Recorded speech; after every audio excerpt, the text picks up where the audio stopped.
그리고 또 하나, 외적인 치유는 어떻게 받았느냐?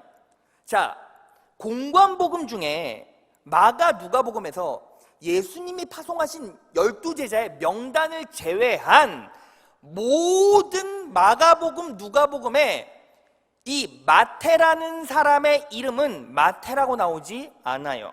마가복음 2장 14절에 보면 또 지나가시다가 알페오의 아들 뭐라고 나와 있죠? 뭐라고 나와 있죠? 레위. 누가복음 5장에 보면 뭐라고 나와 있죠? 레위라고 나와 있어요. 여러분, 그래서 마가복음, 누가복음은 마태의 이름이 전부 다 레위라고 나와 있어요. 마태는 헬라식 이름이고 레위는 히브리식 이름이에요. 즉, 이제는 마태 주위에 있는 사람이 마태를 마태라고 말하지 않고 레위라고 인정해버렸다는 거예요. 여러분, 혹시 2002년에 월드컵 때 누가 우리나라 국가대표 감독이었는지 아십니까? 누구예요? 히딩크요. 히딩크. 근데 4강에 올라고 나서 이 히딩크가 명예한국인으로 이름을 새로 받았어요. 이름이 히동구였어요. 히동구. 네덜란드식 이름은 거스 히딩크고 우리나라의 명예한국인으로는 히동구. 근데 왜 우리나라 사람들이 히딩크를 히딩크라고 안 부르고 히동구라고 불렀을까요? 그 사람이 머리 색깔이 다르지만, 문화도 다르지만, 피도 다르지만 이미 그 사람은 우리 입장에선 한국 사람이라는 거예요. 그래서 이름을 히동구라고 해서 히동구. 그러면 마태는 유대인들에게 어떤 사람이었습니까? 로마인이었어요. 왜? 동족들 피 빨아먹었잖아요. 세금 걷었잖아요. 피고름을 짜내게 만들었고, 그리고 마태 때문에 많은 사람들이 쓰디쓴 눈물을 삼켜야 했잖아요. 그런데 이제 그 마태 그 자식은 유대인도 아니야. 마태야, 마태. 그런데 그 마태 이름을 무엇으로 바꿔 부르기 시작했다고요? 레위로. 이제 마태는 모든 사람들이 느끼기에 로마인이 아니라 유대인이 되었다는 거예요. 즉, 내 내적으로는 예수 그리스도로 말미암아 내 자아의 쓴뿌리는 전부 다 해결되었고, 바깥으로는 이제 유대인으로서 자랑스러운 인생을 살게 되었다는 거예요. 여러분, 그래서 우리가 무엇을 알아야 됩니까? 예수를 믿는다는 것, 복음을 소유하고 있다는 게 결국 뭐예요? 여러분, 여러분들이 이 자리에 왜 있을까요? 왜 앉아 있을까요? 왜 성령 하나님께서 여러분들을 이 자리에 불러주셨을까요? 여러분, 그리스도인은 항상 선공급이 있어요. 하늘로부터 부유한 은혜를 말씀을 통해 받게 돼 있어요. 성령 하나님을 인격적으로 체험하고 만나고 예수 그리스도의 십자가의 구속의 은혜를 내 마음으로 온전히 의지하기 시작한 순간 내 마음의 쓴뿌리는 전부 다 사라지고 내 자아가 받고 있던 고통은 그 말씀의 진리로 인해서 전부 다 회복되고 치유되게 돼 있어요. 그래서 그리스도인은 기뻐할 수 있고, 그리고 나아가면 예수님께서, 하나님께서 여러분들을 이방인으로 인정하지 않고 이스라엘 백성, 내 자녀로 인정해 주신다는 거예요. 믿으십니까? 그래서 예수 그리스도를 인격적으로 만나고 그분을 믿으면 왜 기쁩니까? 여러분, 범사에 감사하라, 명령이라 꾸역꾸역 하는 겁니까? 아니요. 말씀의 은혜, 이 복음의 능력을 체험하면 우리는 변하게 돼요. 여러분, 잘 생각해 보십시오. 지금 이 시대가 참 어려워요. 환경이 어려워요. 상황이 어려워요. 재정이 어려워요. 사업이 어려워요.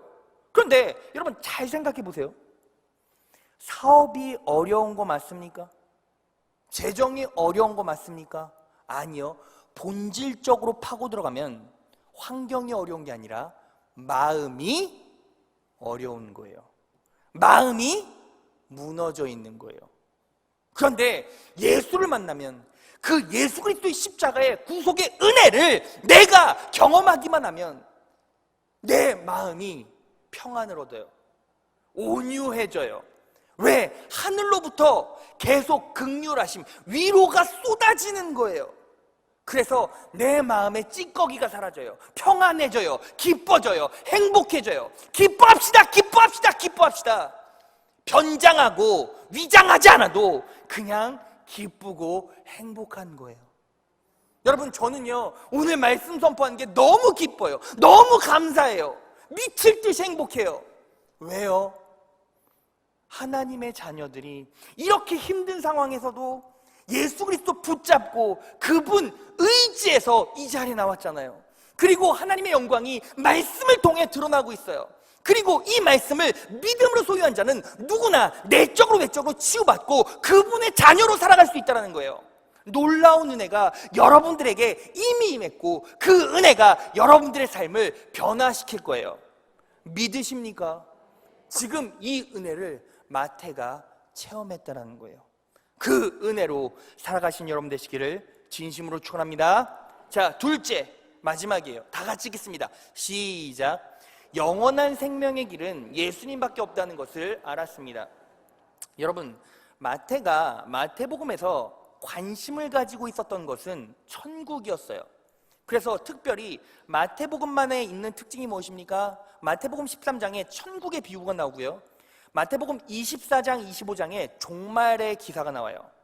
그런데 그 종말의 기사, 천국의 비유를 통해서 마태는 내세에 대한 소망, 내세 천국에 대한 죽음 이후의 삶에 대한 관심이 있었구나라고 우리는 추측할 수 있어요. 그런데 거기에서도 특징 지어지는 단어가 하나 나와요. 자, 확인해 볼까요? 마태복음 13장 49에서 50, 그리고 마태복음 25장 46절이에요.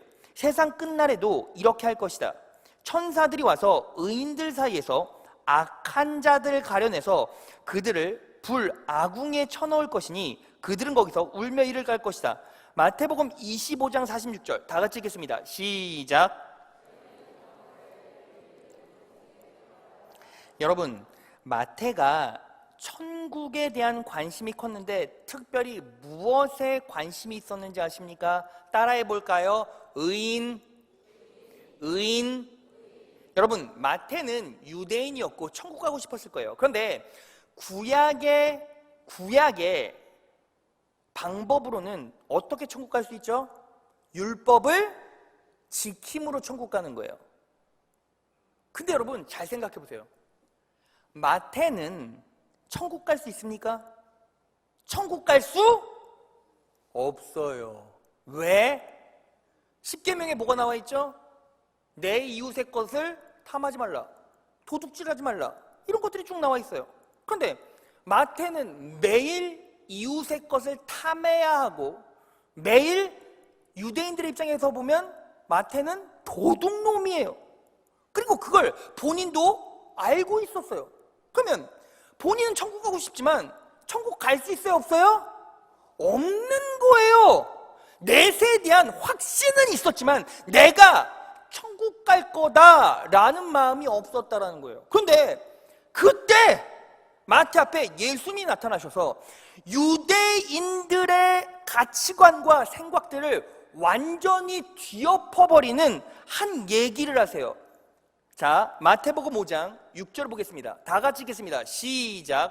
의에 줄이고 목마른 자는 복이 있나니 저희가 배부를 것이며. 여러분, 마태가 의에 관심이 있었다는 게 어디에서 드러납니까? 이 마태복음 5장 6절의 병행 구절은 누가복음 6장이에요. 그런데 누가복음에는 없는 단어가 하나가 있죠. 뭐예요? 의라는 단어예요. 즉, 마태는 의라는 단어에 관심이 있었고 그것에 집중했다라는 거죠. 왜? 내가 의인이 될 수 없었으니까. 그런데 예수님께서 어떤 폭탄과 같은 이야기를 하셨습니까? 의에 줄이고 목마른 자는 복이 있대요. 여러분, 이게 왜 유대인들의 사고방식과 전혀 다릅니까? 유대인들은 이미 완성된 의인이 천국 가는 거예요. 율법을 행해서 이미 완성된 의인이 어디 간다고요? 천국 간다고요. 그러니까 마태는 갈 수가 없는 거죠. 매일매일 죄인이니까. 근데 예수님께서 마태에게 뭐라고 말해요? 의에 줄이고 목마른 자. 의인이 아니라 의에 줄이고 목마른 자, 의를 갈망하는 자, 하나님의 은혜를 갈망하는 그 사람에게 천국을 주시겠다라고 말해요. 그러니까 마태는 이게 복음이고 이게 소망이고 이게 영생을 소유하는 희망이 된 거죠. 왜? 나는 의인이 될 수는 없지만 무엇을 갈망할 수는 있어? 하나님의 은혜를 갈망할 수는 있다고요. 하나님의 의를 갈망할 수는 있다고요. 그러니까 이것들을 온전히 마태가 소유하고, 그리고 예수님께서 나를 구원해 줄 수 있다라는 확신을 가진 거예요. 이것에 대해서는 예수님께서 마태를 부르시죠. 그리고 나를 쫓아라, 나를 쫓아라 말씀하신 후에 예수님께서 마태와 함께 있는 장면을 바리새인들이 봐요. 그 장면을 보겠습니다. 마태복음 9장 9절에서 13절이에요. 자, 9절 10절은 그냥 바로 넘어가고 11절 보겠습니다. 바리새인들이 보고 그 제자들에게 이르되 어찌하여 너희 선생은 세리와 죄인들과 함께 잡수시느냐? 야! 죄인과 세리인, 죄인과 세리가 누구예요? 세리가 누구예요? 마태죠. 왜 마태와 죄인들과 함께 밥을 잡수시느냐? 라고 바리새인들이 열받은 거예요. 바리새인들은 어떤 사람? 철저하게 율법적으로 행하는 사람. 그런데 예수님께서 뭐라고 말씀하세요? 예수께서 들으시고 이르시되 건강한 자에게는 의원이 쓸데없고 병든 자에게라야 쓸데있느니라. 13절 너무너무 중요해요. 다 같이 읽겠습니다. 시작. 너희는 가서 내가 긍휼을 원하고 제사를 원치 아니하노라 하신 뜻이 무엇인지 배우라. 내가 의인을 부르러 온 것이 아니라 죄인을 부르러 왔노라 하시니라. 여러분 보세요. 예수님께서 말하시는 것은 제사가 아니에요. 유대인들의 사고 체계에는 이게 말이 안 되죠. 왜? 유대인들은 제사를 지내서 의인 되어 천국 가는 거잖아요. 그런데 예수님께서는 야! 나는 제사를 원하는 게 아니라 긍휼을 원해. 하나님께서 부어주시는 은혜를 원한다고. 내가 의인, 이미 의인이라고 인식되어진 그런 사람을 부르러 온 것이 아니라 죄인을 부르러 왔노라. 이게 뭐예요? 마태에겐 복음이죠. 왜? 나는 제사 지내러 갈 수도 없어요. 왜? 다른 사람은 마태를 이방인 취급하고 더러운 자라고 취급하니까, 유대인이라고 취급을 안 하니까. 그런데 이 마태가 어떻게 되었어요? 예수님께서 야, 제사를 원하는 게 아니야.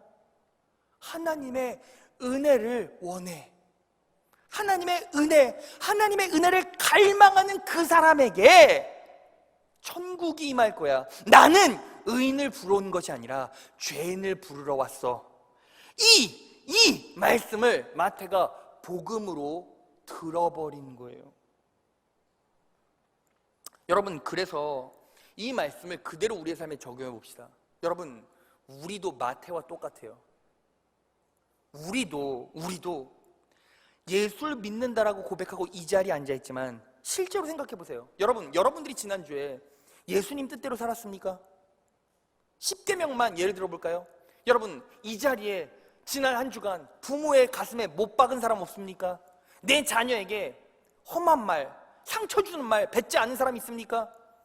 이웃을 시기하고 질투하고 이웃을 질타한 사람 없었습니까? 거룩하고 깨끗하게 한마디 욕도 안 하고 한마디 상처도 주지 않고 깨끗하게 그렇게 거룩하게 살다 이 자리에 나온 사람이 있습니까? 그러면 있다고 가정해 봅시다. 그러면 여러분들이 죽는 날까지 죄 짓지 않고 깨끗하게 살 수 있습니까? 살 수 있는 분 아멘? 없어요. 저도 없어요. 저도 그렇게 살아갈 수 없어요. 저도 목사지만 갑자기 화내면, 갑자기 막 혈기가 나오면 아내한테 소리 지르고, 그리고 들지 말아야 할 매를 아이한테 들기도 해요. 저도 어머니 가슴에 대못 받고 아버지 가슴에 생채기 날 때가 한두 번이 아니에요. 저도 죽을 때까지 하나님께서 의인 삼으셔서 의롭다 칭해져 구원받은 것이지 죄인으로 살아갈 수밖에 없다고요. 우리의 삶이 그렇잖아요. 여러분들의 삶이 그렇잖아요. 그런데 예수님께서는 이렇게 말해요. 의에 줄이고 목마른 자, 하나님의 은혜를 갈급해하고 갈망하는 자, 내가 힘들고 어려울 때 다른 방법을 찾으려고 하지 않고 하나님, 저의 인생 가운데 하나님의 긍휼하심이 임하기를 원합니다. 하나님의 구원의 은혜가 제 인생 가운데 임하기를 원합니다. 내 가정에 임하기를 원합니다. 내 남편에 임하기를 원합니다. 내 자식에게 임하기를 원합니다. 하나님 도와주시고 하나님 역사하여 주옵소서. 그렇게 하나님의 은혜를 갈망하는 그 사람에게 하나님께서 축복해 주시겠다는 거예요. 여러분, 여러분들의 믿음은 무엇입니까? 여러분들의 믿음은 막연한 신념입니까? 성경의 믿음입니까? 여러분들이 구원받았다면 여러분들은 지금 뭐 하고 있어야 돼요? 하나님을 절실한 마음으로 사랑할 수 있어야 해요. 여러분, 아플 때 누굴 찾습니까? 사랑하는 사람 찾습니다. 힘들 때 누구 찾습니까? 사랑하는 사람 찾습니다. 맛있는 거 먹고 싶을 때 누구 찾습니까? 사랑하는 사람 찾습니다. 즐기고 누릴 때 누구 찾습니까? 사랑하는 사람 찾아요. 여러분, 우리의 믿음은 그저 내가 예수 믿는 것 같아 그냥 교회에 끌려와 앉아있어, 이게 구원이 아니라는 거예요. 뭐예요? 내 마음 가운데 누가 내 삶에 사랑의 대상으로 제대로 서 있는가, 이게 바로 믿음이라는 거예요. 그래서 갈라디아서 5장 6절 다 같이 읽겠습니다. 시작. 그리스도 예수 안에서는 할례나 무할례나 효력이 없으되 사랑으로서 역사하는 믿음뿐이니라. 예수 그리스도 안에서는 내가 율법을 행하던 행하지 않던 효력이 없어요. 뭐예요? 사랑으로서 역사하는 믿음뿐이라고요. 그러면 여러분들은 그리스도의 사랑 안에 있냐고요? 여러분, 그래서 우리가 참 많이 심판과 지옥에 있어서 인용하는 구절이 있습니다. 히브리서 9장 27절이에요. 참 많이 인용하죠. 한 번 죽는 것은 사람에게 정하시는 것이요 그 후에는 심판이 있으니, 야! 심판이 있어! 다 죽을 줄 알아! 이렇게 얘기하죠. 그런데 이 말씀은 거기에 적용하는 게 아니에요. 28절, 이와 같이 그리스도도 많은 사람의 죄를 담당하시려고 단번에 들이신 바 되셨고 구원에 이르게 하기 위해서 죄와 상관없이 자기를 바라는 자들에게 두 번째 나타나시리라. 이게 무슨 뜻입니까? 예수 그리스도로 말미암아 구원받은 자들은 어떤 사람이에요? 죄와 상관없이 자기를 바라는 자들이라고요. 여러분, 여러분들은 무엇을 바라며 사십니까? 여러분들의 삶에서 무엇을 바라며 살아가고 계십니까? 하나님의 은혜입니까? 아니면 보여지는 물질입니까? 하나님의 은혜입니까? 빨리 해결돼야 되는 내 인생의 문제입니까? 하나님의 은혜입니까? 아니면 내가 찾아야 할 방법입니까? 이게 정리가 안 되면 결국 우리는 똑같은 문제, 똑같은 어려움에 똑같이 빠져서 똑같이 허우적대다가 똑같이 아파할 수밖에 없어요. 그런데 예수님의 놀라운 은혜가 이거예요. 죄와 상관없이, 죄와 상관없이 자기를 바라는 자에게 구원의 은혜를 베푸신다는 거예요. 여러분, 놀랍지 않습니까? 여러분, 예수 그리스도를 생각할수록 나는 내 죄가 두드러진다는 걸 알아요. 예수 그리스도의 은혜를 기억할수록 나의 연약함이 보여요. 그래도 전혀 상관없어요. 왜? 나는 그분의 자녀고 그분이 나를 의롭다 칭해 주셨어요. 여러분, 제가요 도덕적으로, 윤리적으로, 율법적으로 이 자리에서 최고로 잘난 사람이었을까요? 그렇다면 그랬을까요? 절대 그렇지 않아요. 그럼에도 불구하고 왜 이 자리에 있습니까? 예수님께서 저의 연약함과 더러움을 그분의 십자가의 보혈로 가리워 주셨기 때문이에요. 여러분, 마태는 그걸 깨달았어요. 그래서 결국 예수 그리스도만으로 구원받을 수 있다는 실체적인 믿음이 내 안에 들어와 버린 거예요. 말씀 정리해 보겠습니다. 여러분, 오늘 설교의 제목은 모든 것을 버려도 아깝지 않은 예수님의 은혜예요. 마태는 왜 모든 것을 버릴 수 있었을까요? 세상에 훌륭한 사람, 부러운 사람으로 서 있어도 내 안에 채워지지 않는 갈증이 있었기 때문이에요. 여러분, 제가 신학을 시작하기 전에 10년 동안 직장 생활을 했어요. 그리고 많은 부를 이루었어요. 그런데 너무 안타까운 건 10년이란 인생을 되돌아보니 10년이란 삶은 득달같이 흘러갔고 남아있는 건 누릴 수 있는 물질은 있었지만 채워도 마셔도 계속 갈증이 나는, 바닷물을 벌컥벌컥 마시는 사람처럼 열심히 모으고 열심히 누리고 열심히 채워 넣으려고 해도 계속 마셔도 갈증이 생기는 거예요. 마음에 감사함이 없고 즐거움이 없고 평안이 없어요. 그리고 딱 돌아보니까 시간은 10년이 흘러가 버린 거예요. 그리고 나서 이런 생각을 했어요. 이렇게 10년을 3-4번 반복하면 나도 하나님 앞에 가겠구나. 여러분, 이 자리에 그런 10년의 삶을 4-5번 반복하다 이 자리에 있는 분들 있죠. 이미 내 나이 50대고 60대고 70대고 이제 10수년 후에, 아니면 내년 내후년 더 가까운 미래에 하나님 앞에 갈 분도 있을 거예요. 그러면 여기서 우리는 무엇을 점검해 봐야 합니까? 도대체 내 믿음의 실체가 뭐냐는 거예요. 여러분, 여러분들의 10년 가운데 성령 하나님께서 지금 역사하고 계십니까? 여러분들은 십자가의 구속의 은혜를 온전히 누리고 있습니까? 그 사랑을 인식하고 갈망하고 그분을 향한 갈증으로 매일매일 살아가고 있습니까? 그러면 여러분, 놀라운 은혜가 임하기 시작해요. 예수님께서는 십자가에 못 박혀 돌아가시고 여러분들에게 이렇게 말씀하셨어요. 자녀들아, 다 이루었다. 우리는 그 하나님의 놀라운 은혜를 믿음으로 소유할 수 있고 그분을 온전히 의지할 때 우리의 영혼 가운데는 놀라운 기적이 부어지기 시작해요. 온유하고 감사하고 위로를 받고 평안해져요. 마음이 깨끗해져요. 후련해져요. 찌꺼기가 없어요. 천국이 선명해져요. 그리고 하루하루의 인생이 기뻐져요. 여러분, 저는 예수를 만나고 나서 과거의 저보다 훨씬 물질적으로 누리지 못하지만 그것보다 100배, 1000배 더 놀라운 기쁨과 감사함으로 살아가요. 예전에는 수십만 원짜리 구두를 신고 수백만 원짜리 가방을 들고 있어도 이게 뭐야?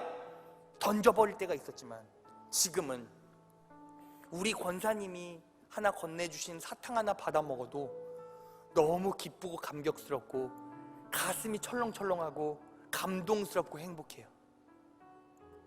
열심히 전도하면서 땀을 흘리는 권사님이 목사님 힘내세요, 목사님을 위해 기도하고 있습니다, 하늘로부터 내려오는 위로를 받아요. 그냥 저는 지금 예수를 믿는 게 기쁘고 행복하고 너무 감사하고 좋아요. 이것보다 더 좋을 수도 없고 저는 이렇게 기쁘고 행복하게 살다가 하나님 만나러 갈 거예요. 절대 내세가 두렵지 않고 죽음이 두렵지 않아요. 그냥 하나님께서 내 안에 계시고 내 연약함을 아셔서 나의 죄를 다 가려주시고 그분의 사랑으로 나는 이 자리에서 숨쉬고 있어요. 여러분들은 마태와 같은 기쁨을 누리고 계십니까? 마태와 같은 행복함을 느끼고 계십니까? 오늘 이 말씀을 통해 나도 그것들을 이미 선물로 받았고 누릴 수 있음을 인식하고 기뻐하고 감사하기 시작하세요. 하나님의 사랑이 여러분들의 삶을 놀랍게 덮어내고 더 충만하고 더 영원하고 더 행복한 인생을 살아가게 될 것입니다. 오늘 이 말씀을 복음으로 붙잡고 어떠한 상황과 시련이 온다 할지라도 그분의 은혜와 선하심을 바라보고 그분을 의지하세요. 여러분, 하나님을 의지하기 시작하고 하나님을 더 깊이 마음으로 의지하기 시작하고 하나님을 더 깊이 있게 마음으로 의지하기 시작하면 어느 순간 내 인생에 짊어진 짐들, 문제들이 하나같이 그분의 견인으로, 그분의 짊어짐으로 이어진다는 걸 인식하고 믿을 수 있게 돼요. 예수 그리스도의 십자가의 구속의 은혜가 여러분들을 덮어내었습니다. 그 축복을 믿음으로 누리시고 오늘 복음을 내 마음에 정확하게 새겨 넣으셔서 남은 인생 하나님의 놀라운 축복과 영광과 은혜로 살아가는 여러분 되시기를 진심으로 축원합니다.